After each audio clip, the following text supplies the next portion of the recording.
Hello friends, this is Carrie and welcome back to I Like Reddit channel. I hope you all are staying safe and healthy. Today friends, we have 3 stories out of the Entitled Parents subreddit. Let's begin. Our first post is by the Ambers. Entitled Mom confronts me for having the audacity to buy our house when her son wanted it. Brief backstory. Back in March, I, 25 female, and my partner, 27 male, bought a house. Big deal for us, and we're so glad that we managed to pull it off, especially right before the pandemic got bad. It's a livable fixer-upper, and the lady that lived here bought it in '67 and was the only owner before us, and she had made no updates in that time. It keeps us busy, and it's worked out really well for being home so often. Now to the main event with the EM.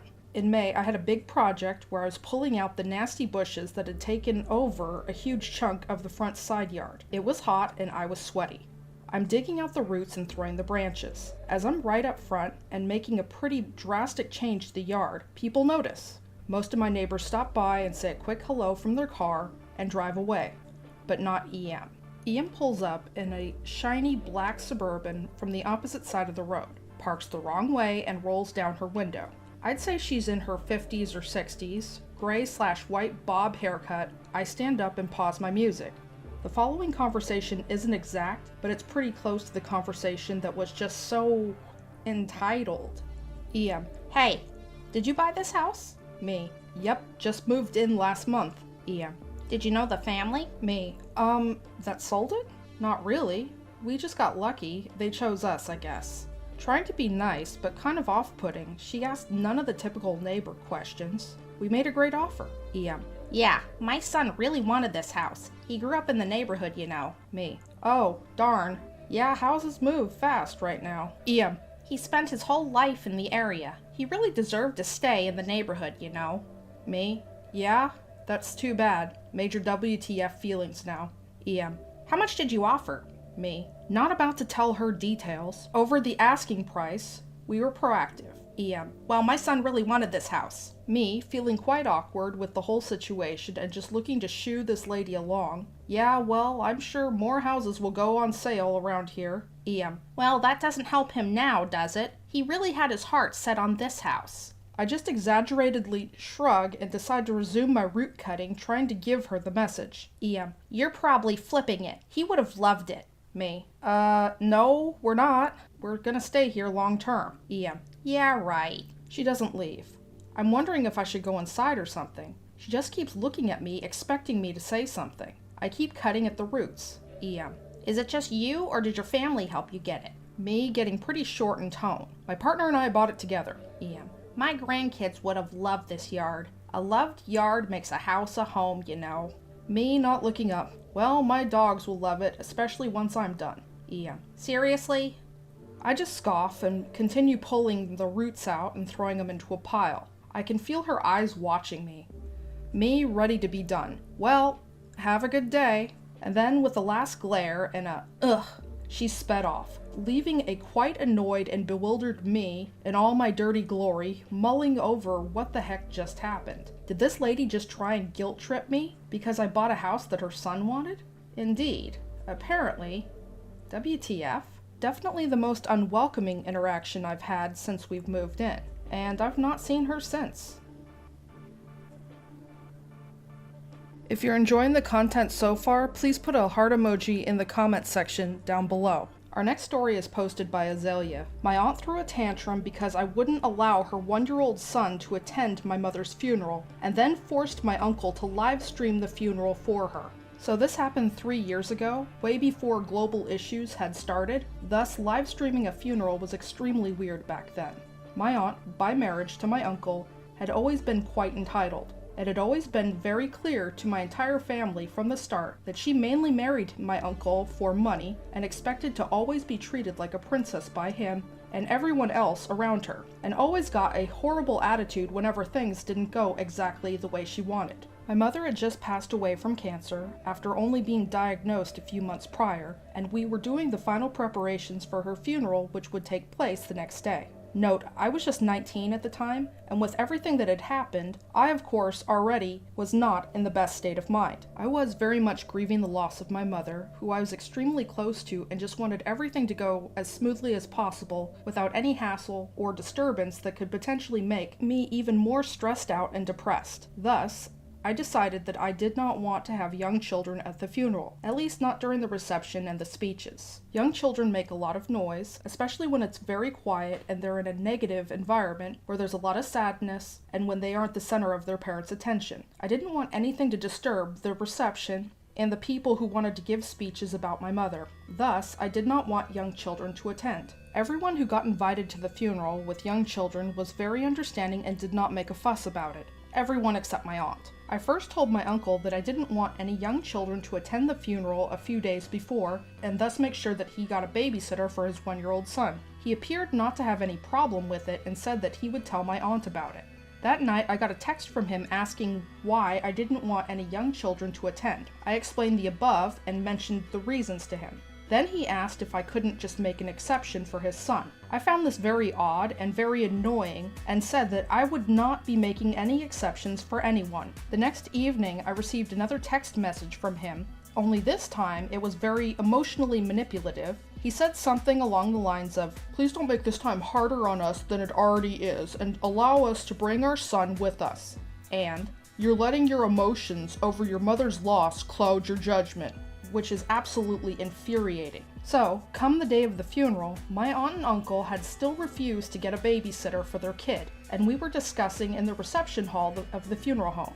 This time, my aunt was present and she asked me to just allow her son to attend. I once again said no and asked them to drop it because I wasn't going to change my mind. My nephew's girlfriend even offered to babysit their son for the duration of the reception. It was literally only going to be 2 hours. My aunt flat out refused her offer and once again said that she wanted her son to attend. Then, when I once again reiterated no young children would be allowed in and that my decision was final, she threw the world's biggest temper tantrum, bigger than that of a 1-year-old toddler. She started crying and saying that I was being unfairly cruel to her, and outright started demanding that her son attend my mother's funeral or else she wouldn't. And she stormed outside with her son in a pram. Yes, she also took him with her during the funeral preparations and started crying and yelling at my other family members. While we had literally just lost my mother not even a week ago, my uncle didn't say anything. He just followed her outside and eventually left with her and made me and the rest of the family finish up the preparations by ourselves. We were absolutely livid, and I was at the verge of breaking down into tears myself at this point. So the day of the funeral arrives, and my aunt and her son are absent. My uncle arrives alone. Because I was of course preoccupied with my grief and the funeral itself, I didn't pay much attention to my uncle at first. But after my nephew gave his speech about my mother, he whispered to me that my uncle was holding his phone up high. Apparently, he had been recording everything. When I looked up at him, I saw that he was indeed doing exactly that. I asked him if he could stop recording since it was making people uncomfortable, and he looked very rude and weird. He then said he was live streaming for my aunt, and that if we had only allowed his son to attend, he wouldn't have had to do this. Yes, he literally said that. I was too emotionally exhausted to cause a scene at this point, but I was absolutely livid. Thankfully, the rest of the funeral went smoothly, and my uncle immediately left after the reception and the speeches. He didn't even bother to talk to the rest of the family or attendees afterwards. Needless to say, I pretty much cut him out of my life after that, and to this day he has never apologized to me for their behavior.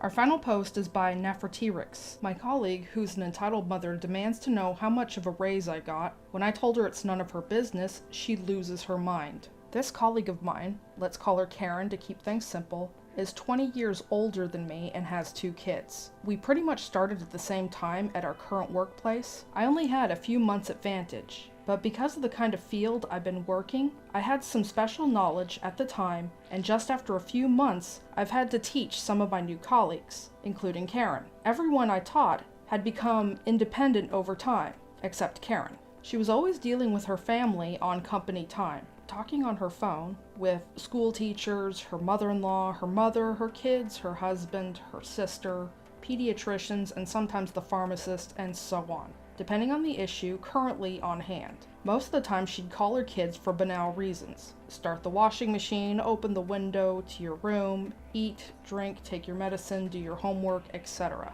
The oldest of her kids is 13 years old, by the way. "My family and my children are more important than this," she used to say, referring to our job. The point is, she was on her phone a lot. And because of this, she worked very slow and made many mistakes, and had a hard time seeing through big projects. She never paid attention, I think because she knew I would always help her. And I did, because she was my partner. We work in pairs in the workplace, and because of her attitude, our immediate boss always handed me the harder, more complicated work with greater responsibility. Many times I was forced to work overtime. When work has accumulated, Karen was always the one to say, "I can't stay, I have 2 kids," and left. Always.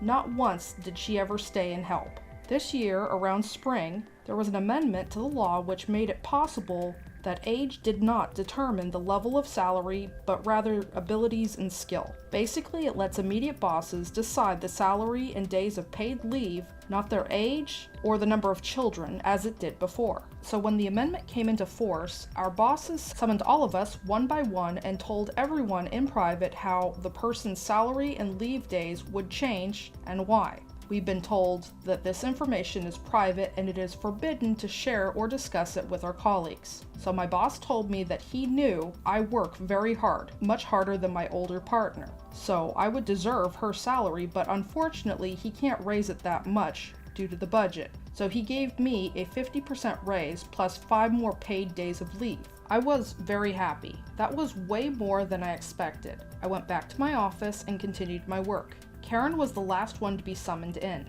I saw her and she was already sitting on needles. When she came back, she was fuming. "That's it. I'm going to find a new job," she said. "Why? What happened?" I asked. "I haven't gotten any raise, and my paid leave days will decrease. They can't take away my days. I have 2 children." The thing about the basic leave days is they could drop due to a leadership decision, but mothers still get extra days per child. I tried to stop her.